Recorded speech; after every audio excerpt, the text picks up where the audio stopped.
welcome, ladies and gentlemen, to Exploring Appalachia, the very first Exploring Appalachia. I'm A.B. Matt Klein, joined by A.B. Size. A.B. Scott. And today we are in, well, our hometown, not his hometown, but our hometown of Princeton, West Virginia. And more specifically, the historic district of Princeton, West Virginia, which is just off of Mercer Street. And down here today, we are at the Princeton Railroad Museum. A very valued railroad history here in this town, and a museum dedicated to that, and I think some of the early history of this town and area in general. So this show is going to be all about finding cool and unique and historical, weird even, spots around Appalachia. And Size, what do we mean by Appalachia? You know, we've all grown up in this region. We're assuming a good portion of the people that are watching this, hopefully people from outside the region will end up watching too, but first off, we'll assume probably local people watching it. People who've been raised and came from southern West Virginia, where we're at now, obviously. Of course. Southwest Virginia, East Tennessee, Western North Carolina, maybe a little bit of Eastern Kentucky. You know, these places that we've kind of explored ourselves throughout our entire lives, just on our own time, and now we're getting a chance to explore it with you on the channel here. That's right. So this is going to be our newest venture on the Arson Brothers network, and we're very, very excited for this one because it's something, as he said, we've always done our whole lives, and even us, I mean, from children and us as adults, we like to get out and just find these spots, so we thought it would be fun to share it with you. But we're going to get started here with this first one, coming to you from the Princeton Railroad Museum, again in Princeton, West Virginia. Let's check it out. All right. Good donation.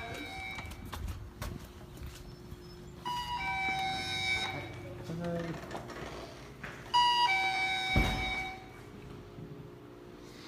we are inside the Railroad Museum here. A lot of cool historic memorabilia in here. We'll film plenty more of this, but spin around in this one room we're in, a large room. Just tons of historical items. She was just telling us, and she is going to graciously do us some interviews on history and things, but there's a caboose outside that we're going to go into. They have some more history there. And upstairs, currently they're working on a model train exhibit, a very large scale one, high price one, so we're going to check that out as well, but we're going to show you some stuff right now. Have you guys ever seen this picture? Oh yeah, this is a famous picture, isn't it?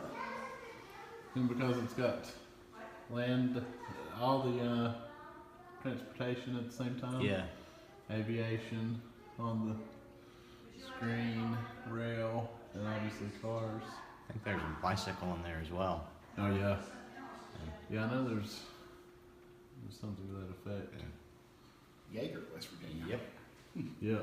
Scott's hometown, actually, Yeager, West Virginia. Yep. May get down that way for an episode sometime, for sure. Here's a 1911 aerial view of Bluefield map. That's quite interesting to see. A lot has changed since then. Like a train yard in Pocahontas County, just tons of historical items, some old glasses there. Steampunk crowd would like those now. Yeah. This is a steampunk paradise in here. Back on this side, here's, I guess, an old stove. It was a caboose stove. So I guess that was what was used to heat. Painting. Some old tickets, I suppose.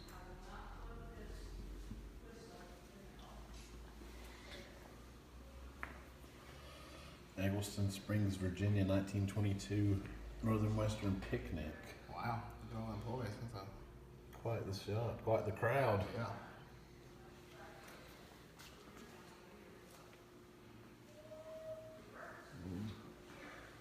Real light post. Here's some track crew quarter keys. So I guess different keys over the years for different things.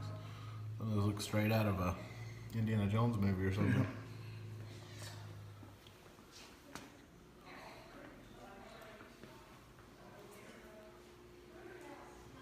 And the little display up here.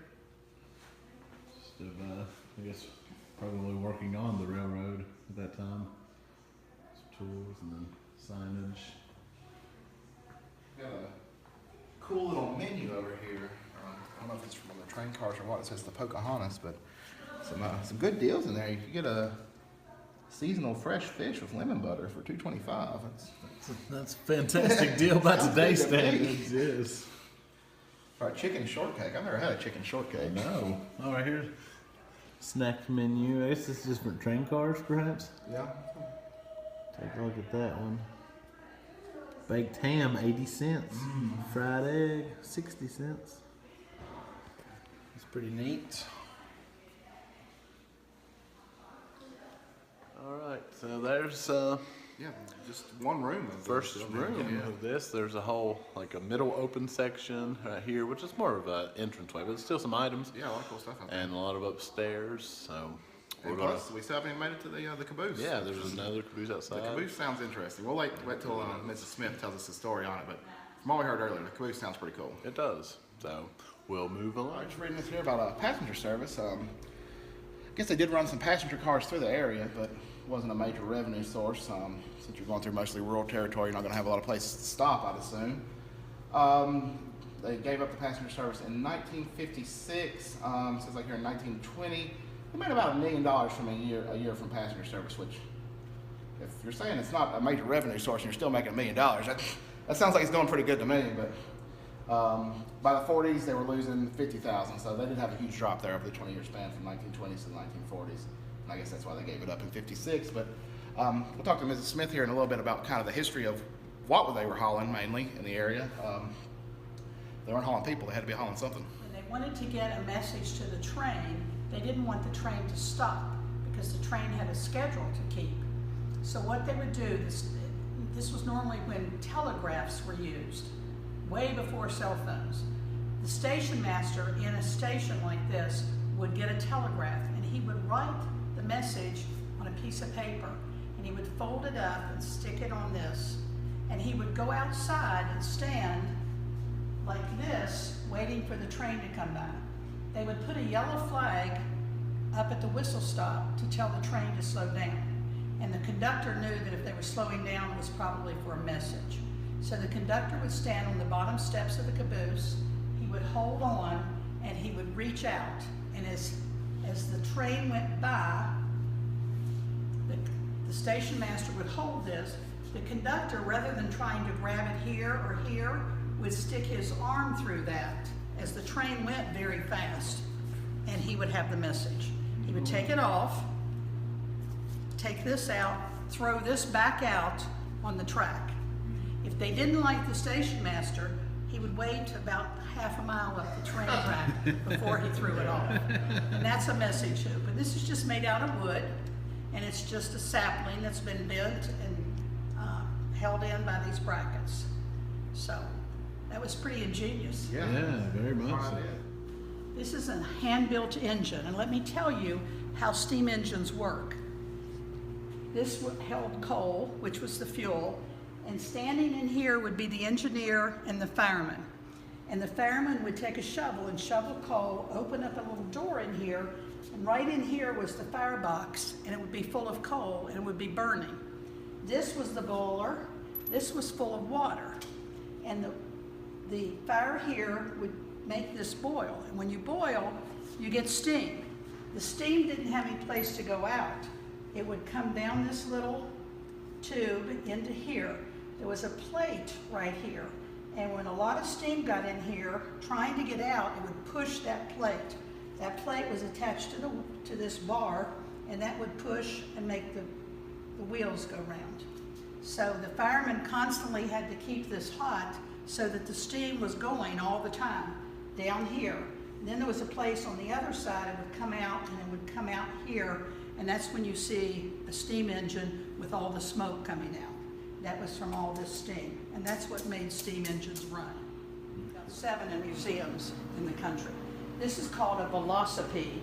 It's a maintenance vehicle for the railroad. It was invented by the Sheffield Company in 1894, and this is actually one that was manufactured in 1894.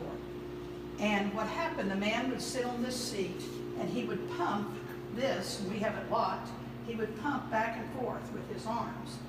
His feet would just sit on the pedals, but he did not pedal like a bicycle, he pumped. Many people have seen in old movies two men pumping a car. That's the picture right there of that. And you notice on that picture and on this Velocipede, they have two places that go on the rail tracks. The man that did this pumping must have been very muscular. So, and he had a toolbox back here. What he was looking for was rock slides, because there's a lot of mountains in Virginia and West Virginia, and if a train came upon a rock slide, it would derail the train. So this man would go a regular route every day, and he would pump maybe 20 miles, and then he would pick it up, it weighs like 150 pounds, pick it up and turn it around and go back. And so he could find dead animals on the track, he could find live cows or horses on the track, but the main thing he was looking for was rock slides. And if he found them, he tried to get them off. If he couldn't get them off, he could warn the train, there's a problem up ahead. And it's called a Velocipede. This is Henry Huddleston Rogers, Vice President of Standard Oil Company when John Rockefeller was the president. He was the founder of the Virginian Railroad. This gentleman was William Nelson Page. He was a civil engineer who designed bridges and trestles for trains for the B&O and the C&O. In the late 1800s, coal was just coming into popularity. And the N&W in 1882 was formed just to haul coal. It's called the N&W because it went from Norfolk N, West W. So it's called the Norfolk and Western, but everybody called it the N&W. And Mr. Page, in addition to being a civil engineer, owned a small logging railroad. And he had a deal with the N&W to hook his cars full of logs that came from Fayette County and went up to Deepwater near Charleston, West Virginia. He hooked them on the N&W trains, and they went on up to the market at the Great Lakes. So he had a deal. So because coal was becoming so popular, this man, who was Standard Oil, which was oil and gas, he saw the future of coal. So he bought the majority interest in a coal mine in Fayette County, West Virginia. This man had the minority interest in the mine. So they were talking about how they would get their coal to market. So Mr. Page had the bright idea, we'll use my railroad, which was called the Deepwater, that I haul logs on. We'll put coal on those cars, take it up to Deepwater, hook it on the N&W, take it up to the Great Lakes to market. He thought it was a great idea. He said, do it. So he went to the N&W and said, I want to haul coal in addition to the logs. The N&W said, no, no, no, no. We are the coal haulers. And so we'll build a spur from our railroad to your mine. We'll charge you for it. And then we'll charge you our price for coal. Unbeknownst to most people, this was before antitrust laws, the B&O, the C&O, the N&W, New York Central, and Pennsylvania Central had a meeting and decided the price of hauling coal. There was no negotiation. He goes back and tells this gentleman, who's the majority owner, they won't do that. We have to pay their price. He was a great negotiator. He also was called the Hellhound of Wall Street. And he didn't like that. And so he said, hell, we'll build our own damn railroad. And that's how the Virginian Railroad got started. Years I'm building a giant railroad diorama. It's 22 feet by 16 feet. We're doing an O scale. Basically, it's an artistic representation of railroad, coal, and lumber history in southern West Virginia. I have a few local elements that I've put in. I've made Pinnacle Rock, which is a real popular place here. I've working on making a sawmill that is going to be called Blue Jay Lumber Company. It was early 1800s. There's no real photographs of that lumber mill, but basically they cut giant trees down, went out in the forest of Camp Creek and cut the big timber out and squared it up and sent it to Norfolk, who shipped it over to England where they built the Titanic. Over here I have my coal tipple, which it's not a particular coal tipple, it's just a general coal tipple for West Virginia. That's one part of it. There's part of it over here, there's part of it over there. It'll sit back here in my mountain, and it'll connect to the top of the elevator shaft. On this side over here, this tunnel portal is the East River Tunnel. The tunnel portal over here on the outside is the Great Bend Tunnel. The tunnel here on the inside is I call it the Goodwin Tunnel. This was a giant collection given by Mr. Sonny Goodwin. It was his wish that his collection came here. So I made a tunnel portal just for him. That way we can remember him. There's almost 300 feet of track. My elevation goes from 0 to about 5.5 inches above the deck. When this gets done, it'll be fully automatic with little infrared sensors. It makes little things operate. There'll be 3 trains simultaneously running, doing their different thing. There'll be coal loads going and lumber. Over here will be the depot, so there'll be a passenger train. But we're mostly doing the Virginian Railroad and the Norfolk and Western Railroad. I do have some West Virginia paper and pulp. That's who's going to handle the lumber part of this. We've got all kinds of little things in here. I've built rocks out of plastic and seamed them together with real rocks. I try to use mostly natural materials, mosses and bark and different grasses that I preserve, and I make real leaves and stuff. I use the different stone that I use comes from a local stone quarry that's our ballast. A lot of our local rock here has little tiny fossils embedded in the shale, and I'll never tell anybody where they're at, but they're hidden in these rocks. So one of these days someone's going to look and be like, that's a fossil. And it really is. But I hand make little trees. I have all kinds of wire trees. On top of the rock here you can see there's some of the trees there. You can see I've started detailing that in on the side there. There's a little trail. You can see there's little foliage and little grass. This side there's a little wooden split rail fence and rhododendron bushes. But it's starting to come together. We're planning on having this finished here in the next couple months, and should be having a ribbon cutting around September 1st. So there'll be a grand opening thing and invite a lot of the public in, and the newspaper and video and stuff. So it'll be a spectacular event. Exhibition of pen and ink drawings that were done by Frederick Bartlett. And Mr. Bartlett did these drawings, and they were featured in the Smithsonian Institution on an exhibit about coal. And when Mr. Bartlett died, the family thought about donating these back to the Smithsonian, but decided they would just be put in storage and probably brought out once every 50 years, where here at the Princeton Railroad Museum they would be seen all the time. So 2 weeks ago we had a ribbon cutting and unveiled these for everyone to see. It was given to us by the Bartlett family, and you'll notice they're either trains, depots, maintenance vehicles, caboose, engines, and they're all done by hand, freehand, pen and ink drawings. So this man was an incredible artist. Look how detailed they are. And we are very fortunate here at Princeton to be the recipient of this artwork.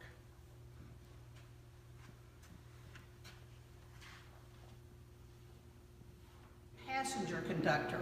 Notice he's all dressed up in a suit and tie. He has shiny shoes, but he lives in a house on the railroad, and the house is called a caboose. This is in the old days when there were steam engines and even when there were diesel engines. And he stayed on the train a lot longer than the engineer. The engineer was the driver. The conductor was the boss of the train. I always thought the engineer was. No, he's just the driver. This guy right here is the boss. He gets all the orders, he does all the book work, and on a coal train, he lifts every single carload of coal what its number is, what kind of coal it is in the train, because there are all kinds of coal. And he also tells what time they picked it up and where it's going and what time they dropped it off. Got a lot of bookwork. Now, there's another kind of conductor, and you're going to see him out in our caboose. He's a freight conductor. He deals mainly with coal railroads. You don't want to be dressed like this when you deal with coal railroads. So you'll know that our freight conductor has boots, dirty boots, and he has bib overalls on, and he has a different kind of hat, a work hat. So there's two different kinds of conductors. But the one thing they have in common is they both live in the caboose.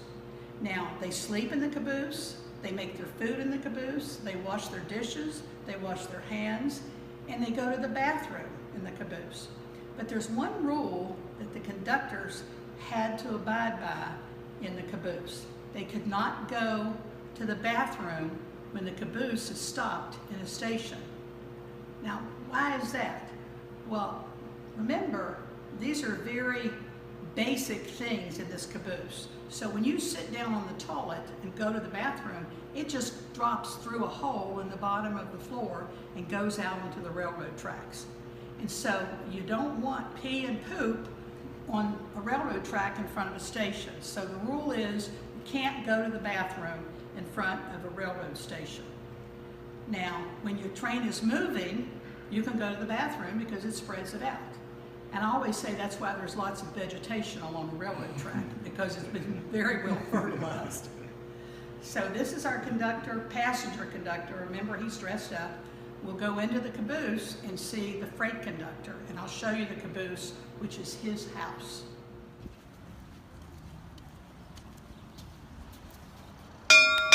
All aboard!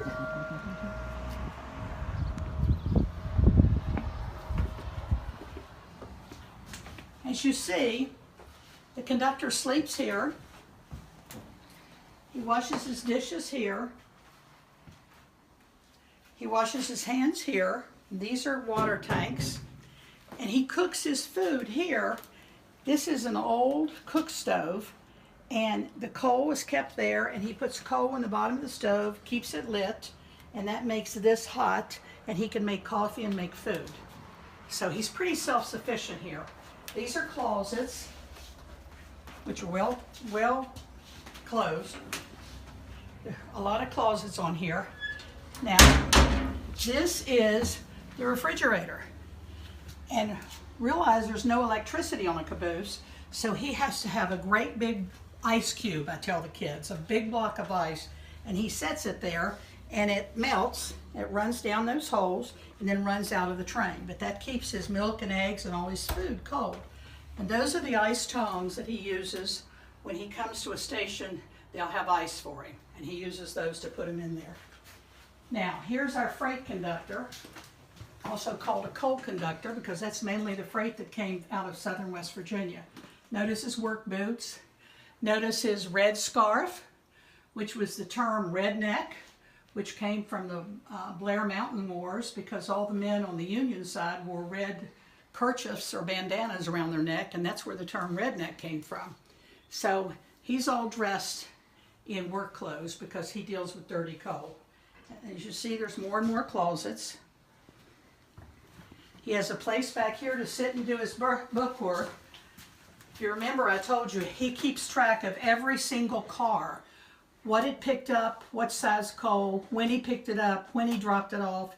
So sometimes these things had 100 and some cars, so he had a lot of bookwork to do, and he did it here. And then right here's his bathroom. And again, it's got a toilet and a urinal. This is a later caboose. Some of the earlier cabooses didn't have the urinal, they just had a toilet. And normally there's a hole there, but we don't have the hole because we were getting kitty cats and bugs in here, and I was afraid I'd get a snake, so I had the hole covered up. And then out here is the back of the train. The caboose is always red because red means warning. Red also means stop. And so if you were a train coming up behind this train, if it were just black cars, you wouldn't necessarily see it at nighttime. But because you would see the red caboose, you would know there's a train in front of you, you better slow down. In addition, he would get a lantern, which is up here. if he heard a train coming, he would take this lantern and light it and stand on the back porch and swing the lantern like that. And that's to warn another train. There were a lot of collisions, but there were very few compared to what there could have been because of the conductor back there swinging his lantern and having the caboose painted red. All right, and there was the Princeton, West Virginia Railroad Museum. Lots of history here, and I mean, of this town and area, but just of the railroad in general. Yeah. Extra thanks to Miss Smith, who's super knowledgeable. If you get a chance to come out to the Railroad Museum, make sure you take a moment to talk with her. I mean, gosh, she had so much knowledge that I couldn't even believe. I feel like she could have told us more history all day, too. Yeah. I mean, we just got a touch, but quite a bit, not to be I don't know when we'll get this edited and up, hopefully before June 15th. So if it's before June 15th and you're watching this, make sure you come out here on June 15th on our Facebook page. We mentioned a little history or anniversary. It's birthday. West Virginia birthday party. They'll be doing trolley tours throughout all of Princeton's museum. There are 5 museums here, so you can visit all 5 museums. There's like crafts, food, live music. So June 15th, come right here to Princeton, West Virginia, to the Railroad Museum for a big West Virginia birthday bash. Yeah. Yep. But that is us for this first venture of Exploring Appalachia. It was quite enjoyable, quite knowledgeable, and that'll be it. We're going to go on to the next. Please subscribe right here to the Arson Brothers Network. You can click the bell down beside that subscribe button. That will actually give you notifications to everything we do, so you can be woke as to what's going on and check out all of our shows right here.